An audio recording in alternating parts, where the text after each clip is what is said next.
Buenas tardes, ¿cómo están? Mi nombre es Roberto Quecliquian, soy profesor titular de obstetricia del Hospital José de San Martín de la Universidad de Buenos Aires y es para mí un honor poder dirigirme a través de este video a los colegas del Colegio Médico de Los Ríos en Ecuador, donde nos invitan a abordar el tema la contingencia en obstetricia sobre los embarazos de la pandemia COVID, consecuencias que afrontaremos durante y después de la pandemia y qué acciones podemos tomar. Tanto en Ecuador como en Argentina, el COVID-19 ha golpeado fuertemente no solamente a la población general, sino que representó una sorpresa respecto a cómo afectaría a las embarazadas. Hoy por hoy todavía no sabemos cuáles serán las consecuencias a futuro, pero sí sabemos mucho más respecto a cómo asistir los embarazos durante esta pandemia. Para ello tendremos presente el modelo de los primeros 1000 días de vida y analizaremos sobre del mismo en cuáles de sus componentes impacta la actual pandemia de COVID-19. Para ello, además, disponemos de información adicional que les invitamos a consultar en el proyecto Cátedra de Obstetricia Argentina. Se trata de un proyecto de videos en un canal de YouTube, Cátedra de Obstetricia Argentina, en el que en conjunto profesores titulares y asociados de diversas universidades de la República Argentina y de Latinoamérica estamos participando, aportando material y estamos invitando de igual manera a nuestros colegas de todo el universo de habla hispana. Sabiendo que en los primeros 1000 días de vida, es decir, durante los 9 meses del embarazo y los 2 primeros años de vida, está el DOHAD, es decir, los orígenes en el desarrollo de la enfermedad y la salud, o sea, Health and Disease, sabemos que hemos vivido conceptos distintos en el siglo XX, posteriores con epigenética en el siglo XXI, y la pandemia en el siglo XXI nos plantea cómo el coronavirus va a actuar impactando sobre el modelo de los primeros 1000 días, especialmente a partir de dos elementos que toca en el mismo. Los factores ambientales, por un lado, dado que el virus en sí es una noxa biológica de consecuencias todavía inciertas, deberemos ver el futuro, y además por el estrés y los factores psíquicos propios de la pandemia. Fíjense en el gráfico que estos ambos corresponden a lo que está señalado con verde claro, factores ambientales y factores psíquicos. Y es decir que el impacto fundamentalmente está sobre el epigenoma y las consecuencias a futuro serán las enfermedades no transmisibles que se lean de un epigenoma alterado por el COVID. Hoy sabemos que noxas ambientales, biológicas, físicas y aún psíquicas pueden alterar la epigenética y generar, por ejemplo, factores de metilación que se traducen muchos años después, en algunos casos en cáncer y en otras enfermedades, diabetes, hipertensión, etc. ¿Tendrá el COVID este efecto? Aún no podemos saberlo, pero teóricamente equivale a otras noxas. Durante la pandemia, la contingencia COVID nos obliga más que nunca a controlar el factor ambiental y prevenir la transmisión del COVID es tal vez la acción más fuerte. Tengamos en cuenta que esta noxa biológica va a actuar sobre un genoma, un epigenoma que es plástico en estos primeros 1000 días de vida. Si es posible evitar su incidencia, mejor aún. No sabemos aún en qué resultará en la contingencia futura, pero deberemos enfatizar la prevención de las enfermedades no transmisibles, cánceres, trastornos metabólicos, degenerativos y fundamentalmente las enfermedades psiquiátricas, para lo cual si una embarazada está expuesta a esta pandemia, es muy importante que en el resto de los primeros 1000 días, o sea, los 2 años de vida iniciales del niño, intentemos recuperar las condiciones apropiadas para que esa epigenética pudiera configurarse de una forma más favorable. Aquí y ahora sabemos que la vacunación de embarazadas es una acción que debe ser llevada a cabo. La embarazada sabemos ahora que es más vulnerable que la no embarazada al COVID, tiene mayor riesgo y trabajos recientes, como el que mostramos de New England Journal of Medicine, muestran que las vacunas, en especial en este caso se refieren a las vacunas ARN mensajero tipo Pfizer, Moderna o Biotech, son seguras para ser administradas durante el embarazo y por ende es deseable utilizarlas, dado que los riesgos a los que están expuestas las embarazadas y los riesgos que son propios de la gestación implican claramente una apropiada relación entre vacunación y beneficio.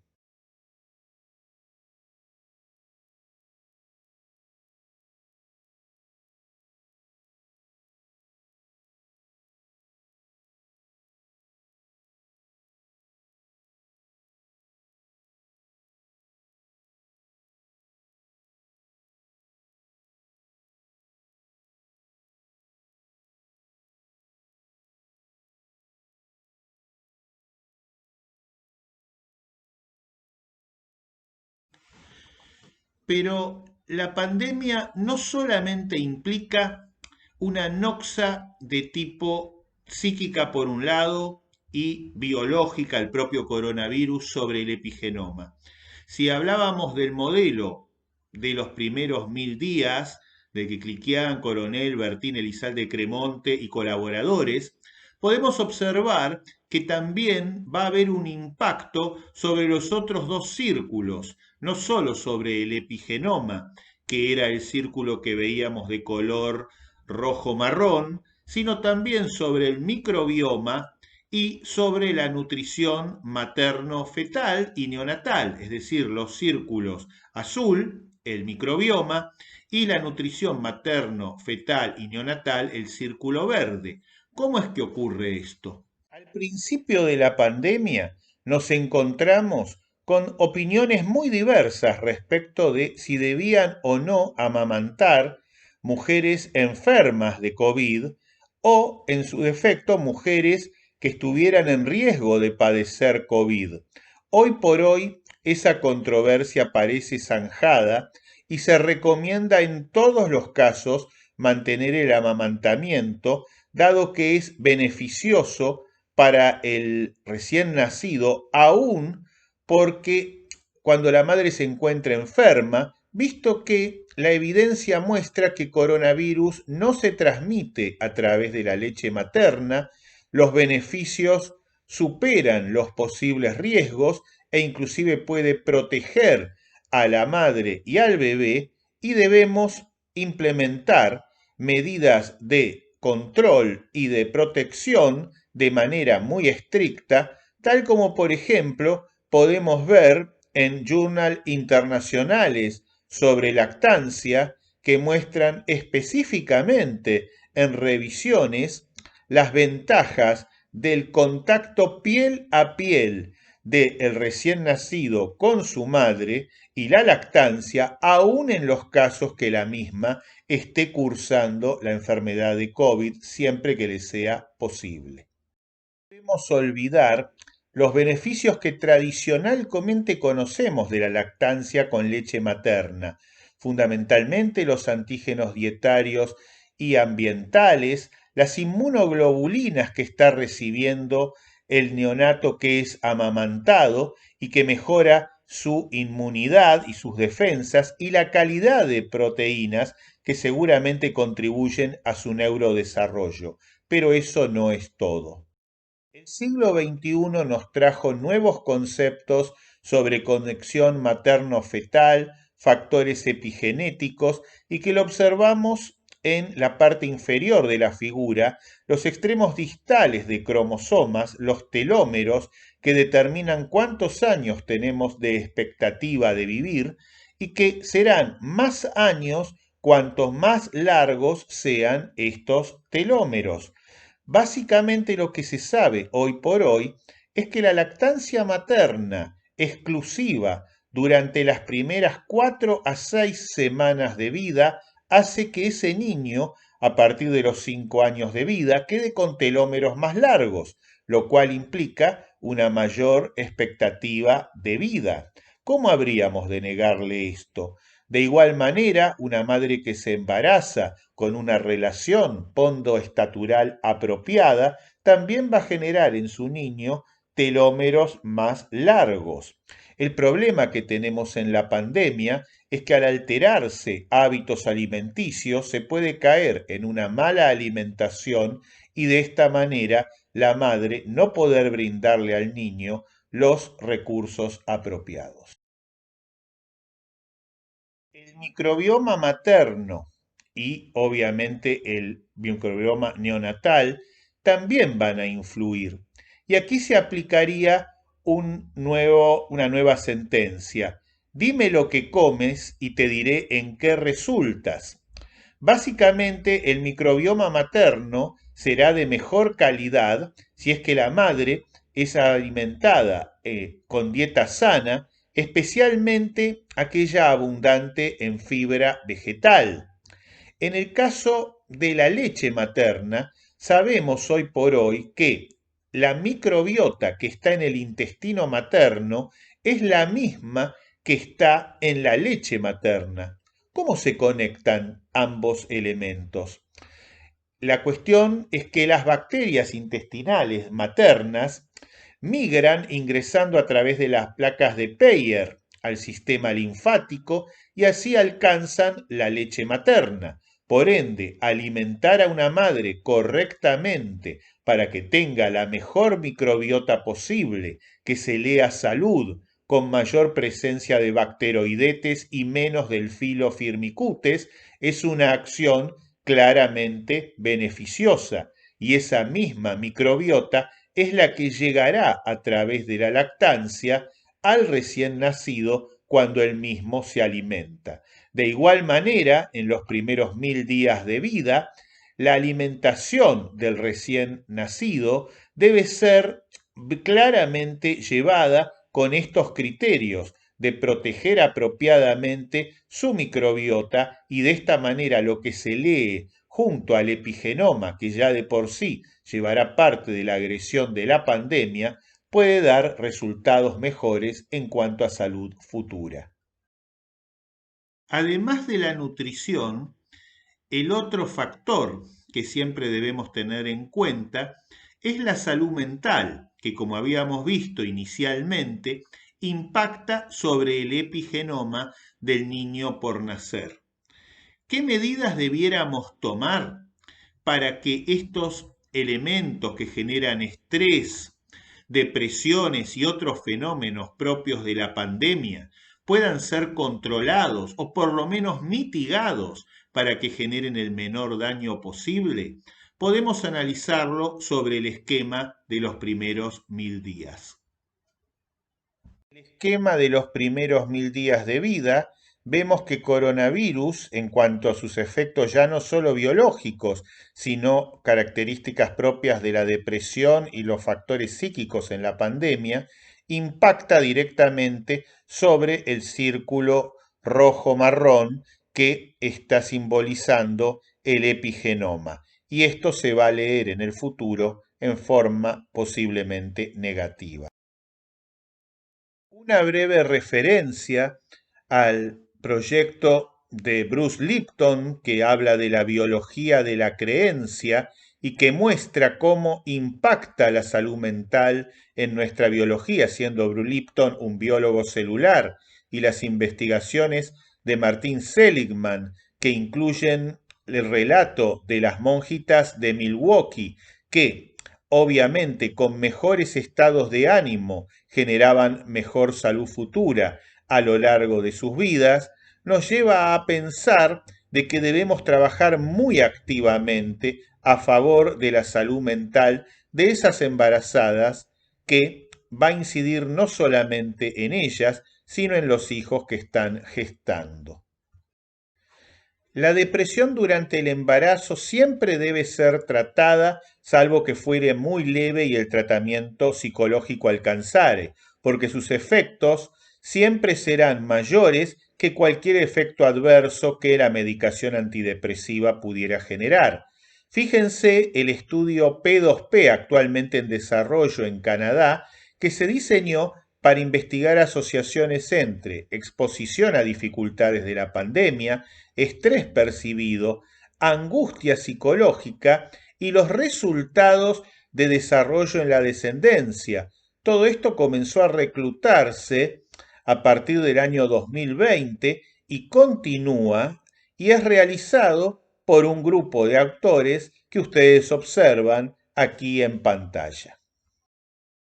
Un clásico de la prevención en mujeres que están en estrés es justamente controlarlo, porque el mismo se vincula con mayor producción de cortisol, y más cortisol implica menos neuronas y menos sinapsis neuronales. Es decir, si queremos mejorar las capacidades cognitivas de los niños por nacer, debemos cuidar a la embarazada y prevenir todo tipo de estrés o violencia obstétrica. Pero aquí nos cabe una reflexión que la tomamos de una guía preexistente a la pandemia en Uruguay sobre recomendaciones para el parto respetado.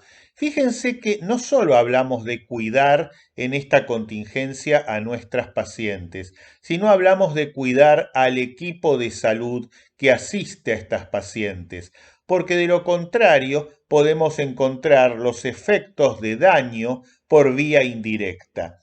Básicamente, un profesional que está quemado, dañado en lo que es su propio estado psicofísico, seguramente va a poder dar menores servicios y menor contención a la embarazada, y eso se traduce en peores resultados perinatales. Cuidar al equipo de salud perinatal es cuidar a la embarazada y es prevenir violencia obstétrica indirecta.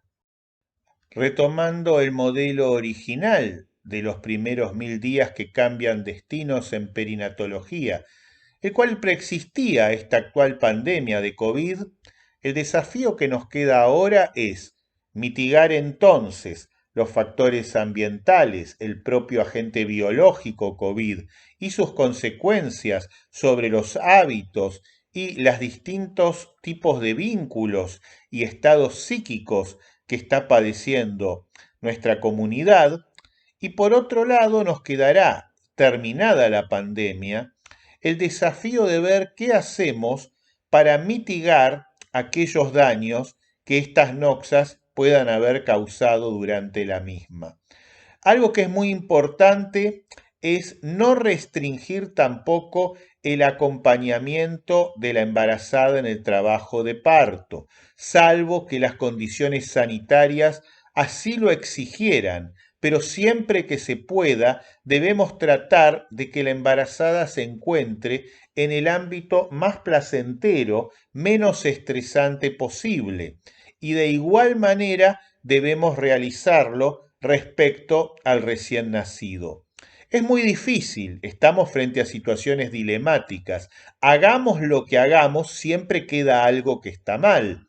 Pero la idea, y por eso mantengo en pantalla el modelo de los primeros 1000 días, es tratar de preservar este equilibrio todo lo que sea posible, de la manera de que cuanto más protegido esté esa tríada y menos agredida por las noxas físicas, químicas, la biológica, entre ellos el COVID, y las psicológicas, seguramente la contingencia futura será menos grave.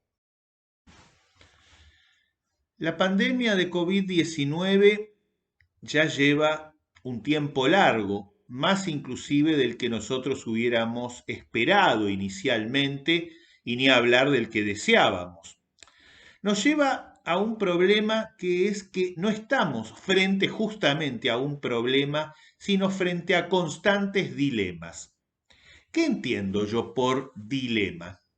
Si ustedes tienen un problema tiene una solución. Por ejemplo, 2 más 2 es igual a 4. 4 es la solución al problema. En cambio, un dilema es aquel problema en el cual todas las soluciones tienen algo de malo. Y esto es lo que hoy estamos afrontando en la contingencia COVID. ¿Qué hago? Tomo más medidas de cuidado y prohíbo el ingreso a maternidades de acompañantes. Permito el ingreso de acompañantes, pero a su vez eso genera otros riesgos que tienen que ver con la transmisión del virus. Hoy por hoy sabemos que no son equivalentes. Lo importante es tomar la decisión menos mala dentro del dilema. Por ejemplo, en el caso que les hemos dicho, salvo que fuera muy marcado el riesgo del contagio, si básicamente se pueden tomar medidas que cumplen los protocolos, habrá que asumir algún riesgo y permitir el acompañamiento durante el embarazo, porque el daño que se genera por el no acompañamiento es mayor que el riesgo que se toma por el posible contagio COVID en situaciones donde los protocolos pueden ser cumplidos.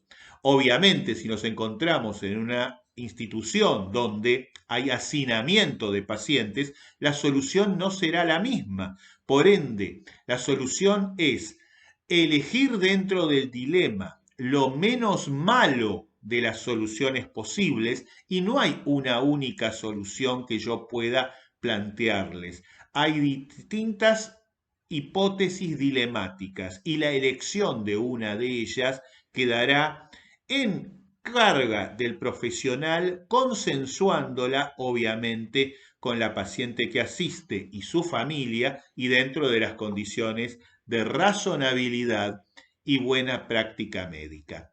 Yo les agradezco a todos el haber escuchado esta charla y vamos a quedar a disposición de ustedes para las preguntas.